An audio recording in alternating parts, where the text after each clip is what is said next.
everyone's looking very refreshed, which is good. So hopefully this next presentation is not going to put a downward on how refreshed and lively you're all looking. My name's Matt Harrison. I look after the sales and account management function at Finova's broker channel. And we've been asked today to talk to you about consumer duty. I'm going to put a couple of warnings up. There may be a quiz at some point during this presentation. And at that point, I noticed everyone's put their phones down and are now staring at the screen. I can't guarantee prizes, but there may be a quiz. And I'm going to ask my first question, if I can, to the room, just by a show of hands. Has anyone read the final guidance on consumer duty? I think it was released in about July 2022. I'm also going to say, I'm not from the FCA. I can't guarantee people from the FCA are in the room, but I'm just curious to see if, by a show of hands, who's read it. Wow. I was hoping for more, because then I thought this could be over really quickly. Hopefully not. But okay, so just to give you a bit of an idea, one of the parts of the final guidance talks about tech companies and their role within consumer duty.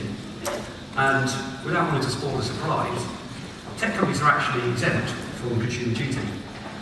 Which probably then begs the question, in sensing in a lot of your minds, why is someone from a tech company standing on stage talking to us about consumer duty? It's a very good question. And quite simply, we spent a lot of time preparing for it, a lot of time researching for it, because we've had to, because of our clients or our customers. And those are obviously brokers like yourselves and lenders as well. We're going to split this presentation into three, so you'll be glad to hear, you won't have to hear my voice for very much longer. I'm going to do a quick intro as to who Finova are.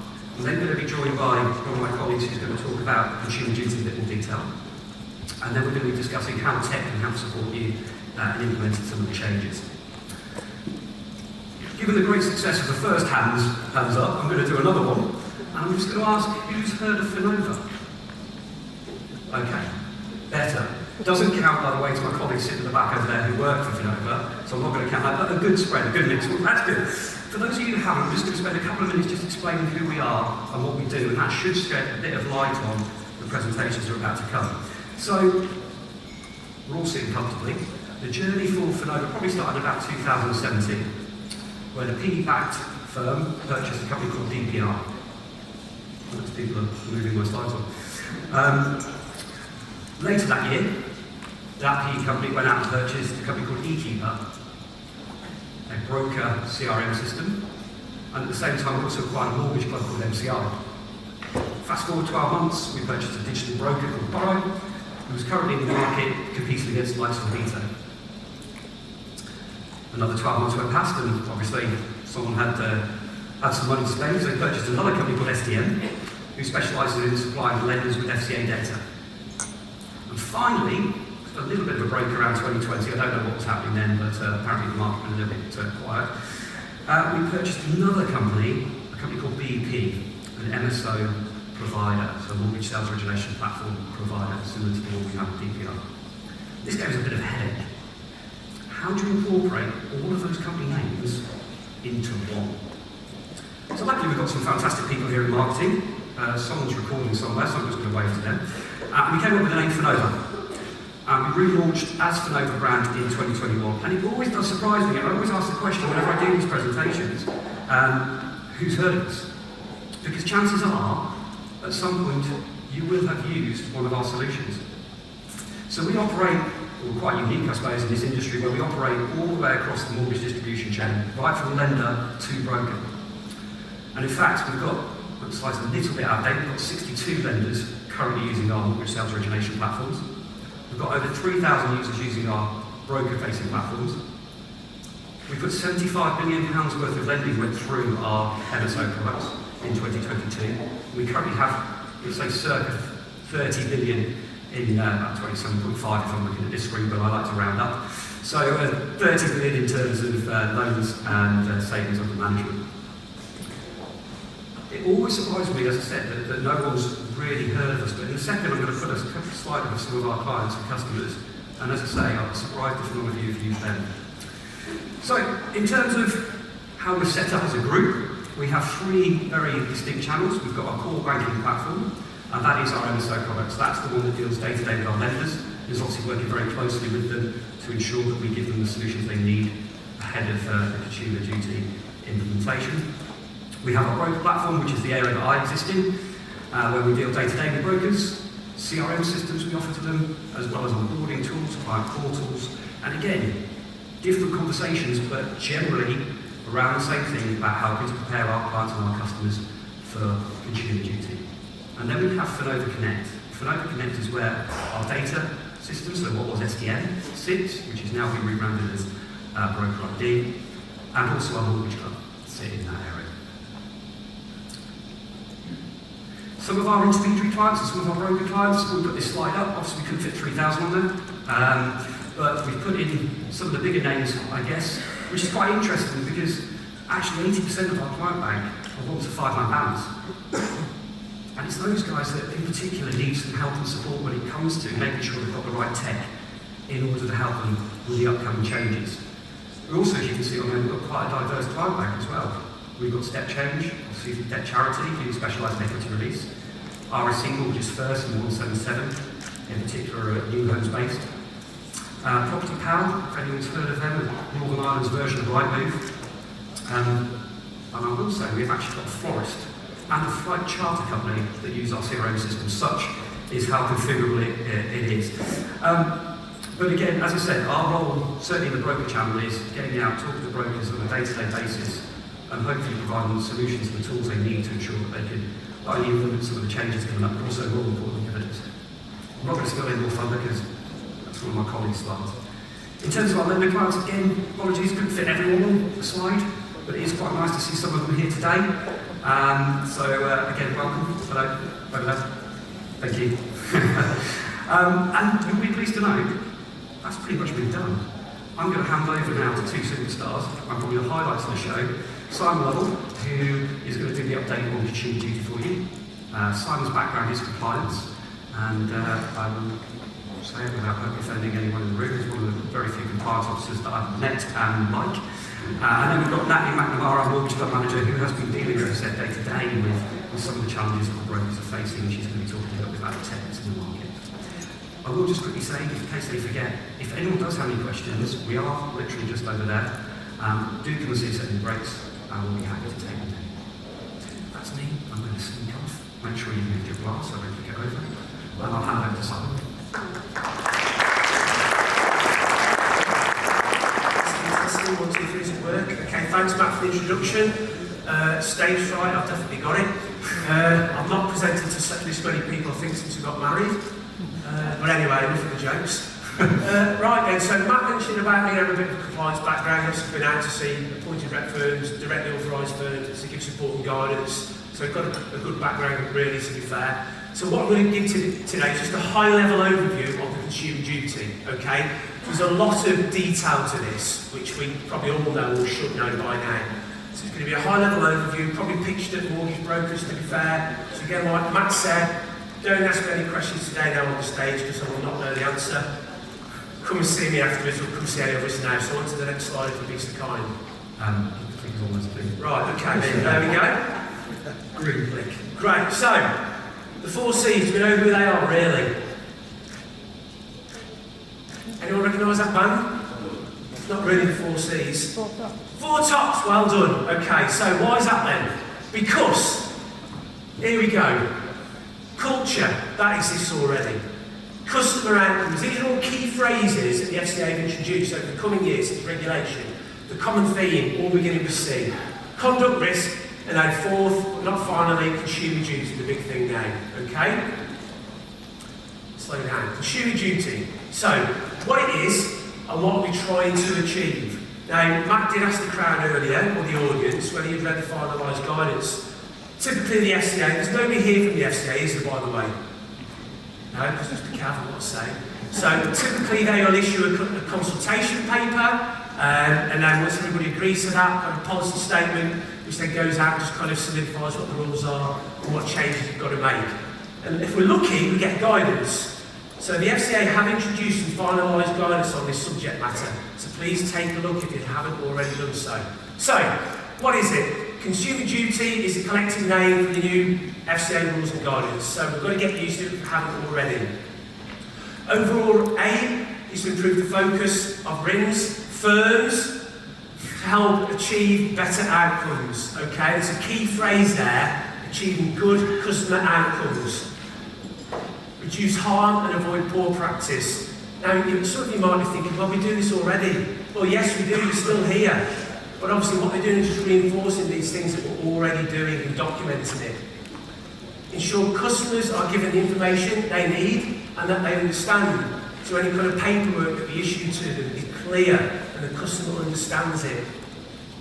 Ensure products and services are designed to meet the needs of the customers. Again, so when you're making recommendations, are they suitable for the customers? Not just affordable, are they suitable?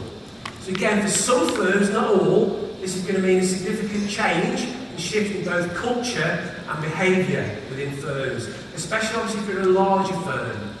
So the senior managers in this room, those who hold a senior manager function, for example, an executive director, they should be prepared and ensure that this duty is embedded into your firm, if not done so already. Okay? I was going to say on to the next screen, but I've got that. With me so far? All makes sense? I was the seventh person to be asked to do this because the other six weren't interested.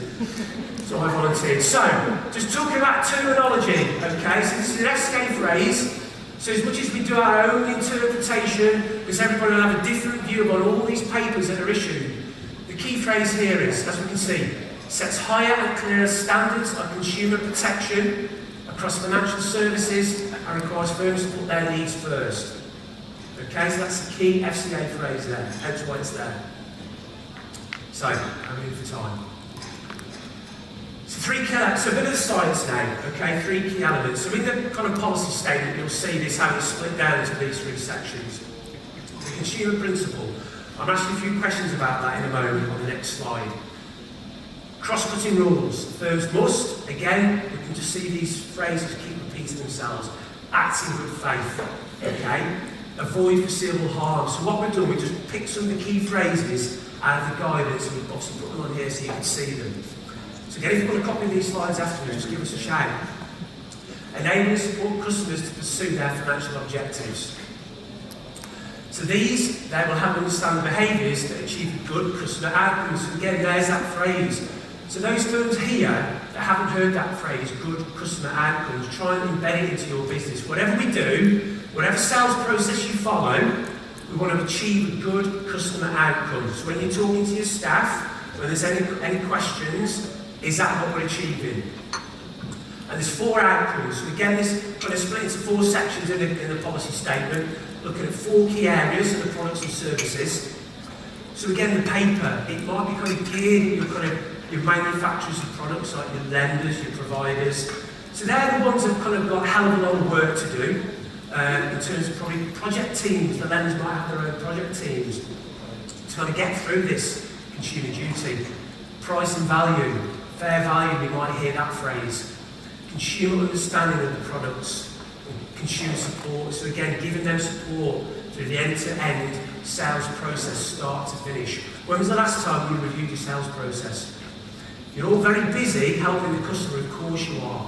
When was the last time you stood back and just analysed it? And we'll get onto that in a moment.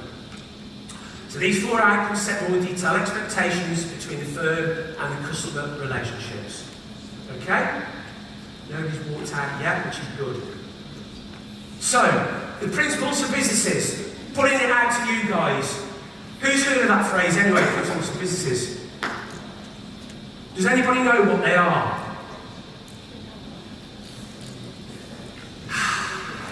Right, okay. So as a regulated entity, whether it's a lender or an authorised business, the senior managers as a minimum should really know what the principles of businesses are. And in summary, the fundamental obligations of every authorised firm, such as act to reduce the care and diligence, relationships with the regulator, acting in the customer's best interest, those kind of things.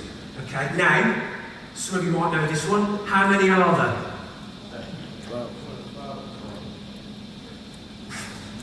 There will be 12, but there are 11. Well, there you go. Okay, so there are 11. So what we've got, the purpose of this slide is now, because of the consumer duty, there's going to be another one, 12. So this is how important the FCA deemed it. Bearing in mind the principles of business have been knocking about now since regulation, so 2004. The We've added a new one, consumer duty, a firm must act to deliver good customer outcomes. So there's that key phrase again, good customer outcomes. Take away that phrase as a minimum today. So what we want us to do is kind of how we're going to proactively react now and what we're going to do about it. And again, some of you might be already thinking, I'm doing that already. Okay?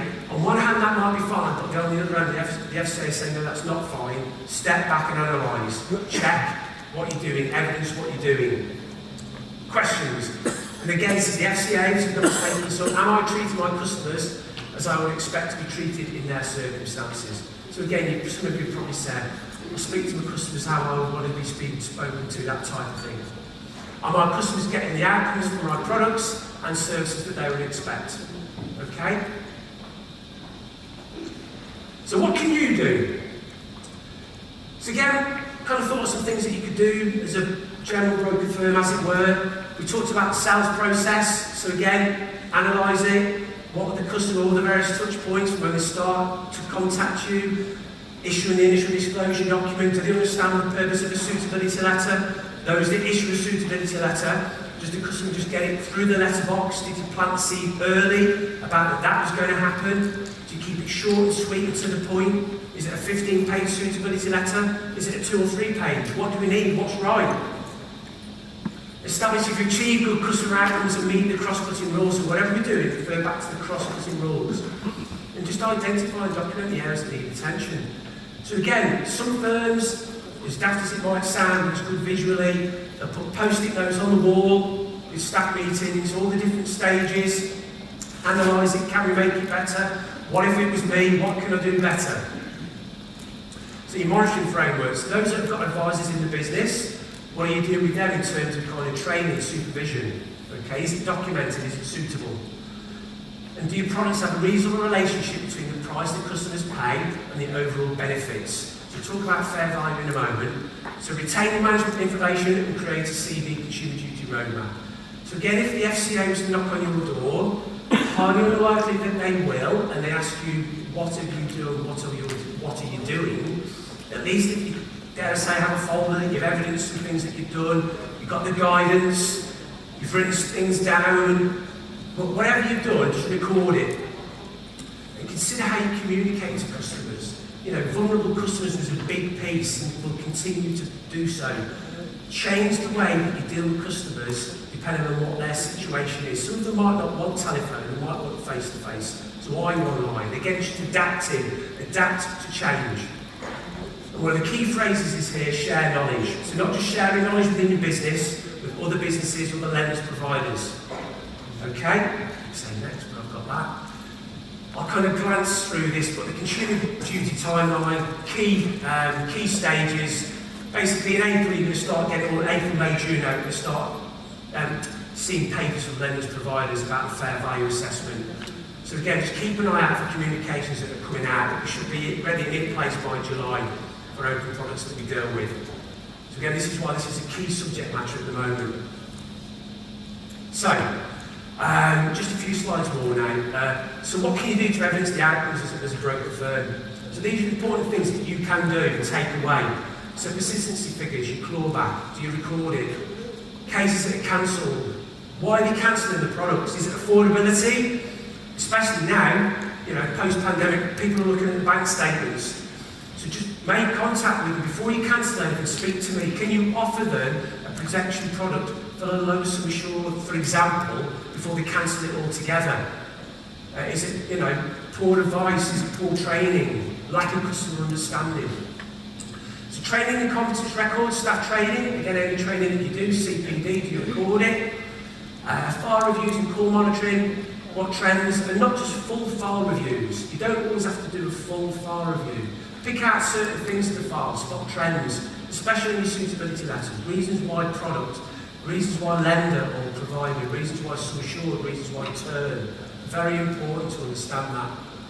Customer feedback, again, it's great getting good customer feedback, but what if you get poor feedback? Do you act on it? Can you make things better? Do you find out what the issues are? Compliance report, So get any complaints you get, most firms I used to go out and see, don't get any complaints. They probably don't, but when you do, look at them.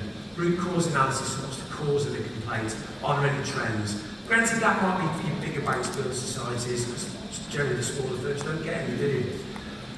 Compliance reports, so if you get your third-party compliance providers come out and they issue you with a visit report, generally with recommendations at the end, do you actually act on it?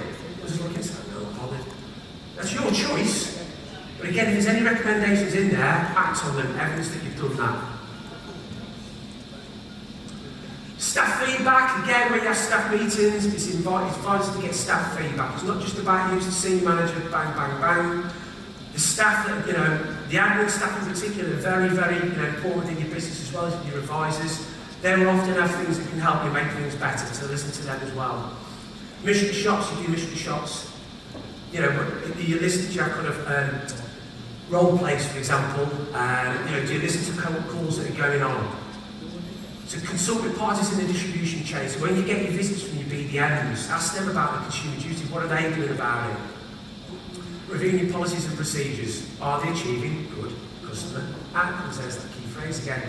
So in summary, put consumers at the heart of your business and focus on delivering good outcomes. There's that key phrase. Now again, you do that, I'm sure you do. Put customers at the heart of your business, I'm sure you do. That's why you're still here. But again, the FCA are just reinforcing that fact.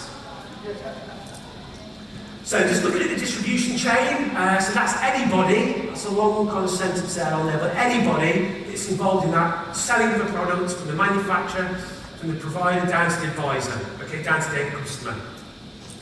So where a firm works with another firm, another authorised firm for example, so like where a lender will take on a new broker, what do? They should be carrying out due diligence on that firm. What do? They all do different things.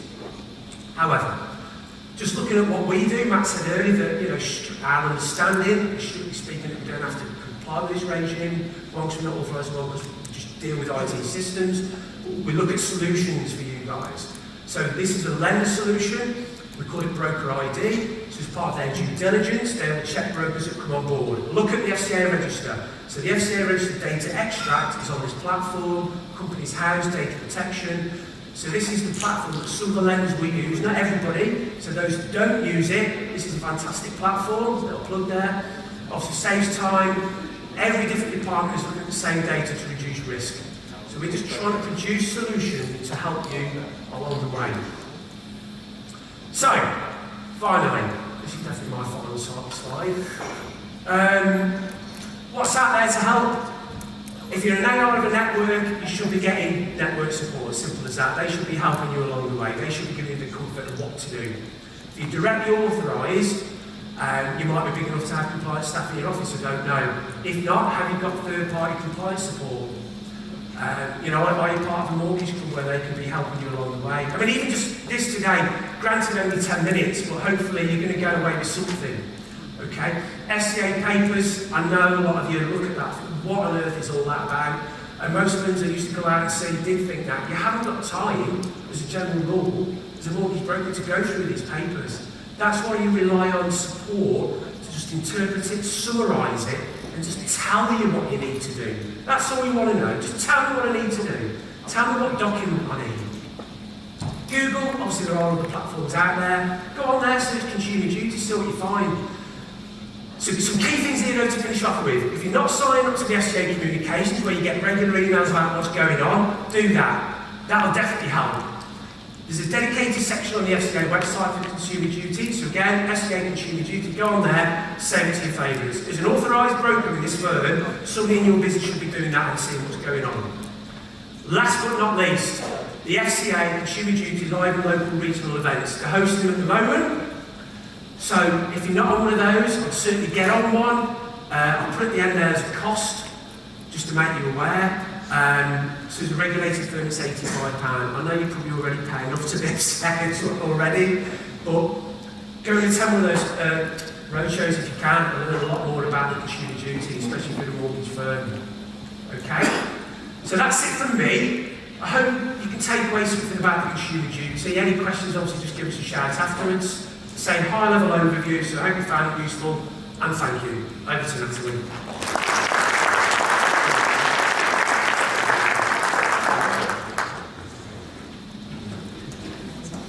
Right, hi everyone.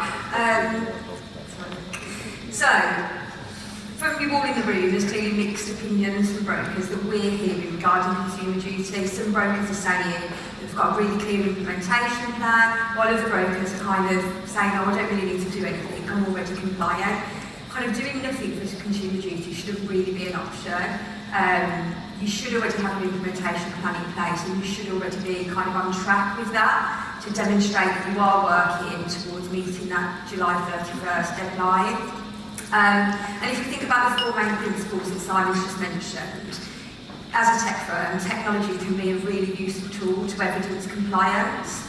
Evidence is really key with consumer duty to show compliance and demonstrate the advice that you're giving, the advice that you're not giving, and actually if it's not written down or documented, it's kind of no fallback for you to say that actually, you know, you've acted accordingly. So an effective CRM system, you may already have one. Are you using it to its full potential?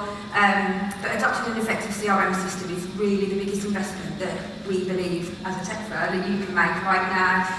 Like I said, are you already using one? Are you maximising it to its potential? And does it actually work for your business? So first of all, what is a CRM? I'm sure you all know, but it is a customer relation management tool. And it should do exactly that for you. This is why CRM for your business is vital for brokers in light of consumer duty. Finova's CRM system is completely configurable as well. So in terms of your fact finds, the questions that you're asking your clients, and understanding your clients' needs. It's a great way to have all your data in one place as well. So you can look to move from a more transactional style business to a more service-based model, increasing the touch points that you have with your clients. So how are you evidencing and justifying your fee structure, for example? That's a big thing with consumer duty. Is that fair and consistent?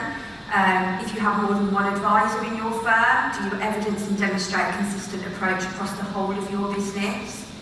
A useful, a good CRM system can really help with the communication to your clients as well. So are you ensuring your clients understand the advice that you're giving them? How often are you checking in on your clients? So do you schedule regular emails to them, keep in touch with them? And you can, with leaning on technology, you can use Trustpilot, you can use Google reviews to evidence the feedback and customer satisfaction. That's really important, like Simon said, around complaints. Just making sure that you're asking those questions, are you happy with the service you provided, and documenting that to make sure that you've got evidence to show that you're delivering good customer outcomes. You can also do gap analysis with your CRM, so you can demonstrate the advice you're given, like I said. For example, do you offer protection? Do you offer a protection proposition? If your client has not taken protection from you, why was that the case? What have you done to make sure that their property and lifestyle are fully protected? Make sure you've got all this documented, and with an effective CRM system you can really do that. Just evidencing your lender mix, making sure that you're sourcing products for your clients that meet their needs and not continually going with the same lender. All of that shows that you are acting in the best interests of your clients. As Simon spoke about with vulnerability, at the moment with the cost of living crisis, probably everybody is going to be vulnerable at some point, or that will constantly change. How are you evidencing that you're assessing your clients and understanding where they're at, their different kind of lifestyle circumstance changes? So if they suddenly become married, if they're divorced, there's a bereavement, they have a child, all of those circumstances will really impact on whether that product remains suitable for your clients. So it's making sure that there are those touch points with your clients that are regular, and making sure that your post-sale service is as good as your pre-sale service. Do you feel that you're doing enough? Are you assessing that to make sure that your clients are satisfied with the service that you've provided, but actually you've acted accordingly? And by July next year, you also need to have considered your back book as well. So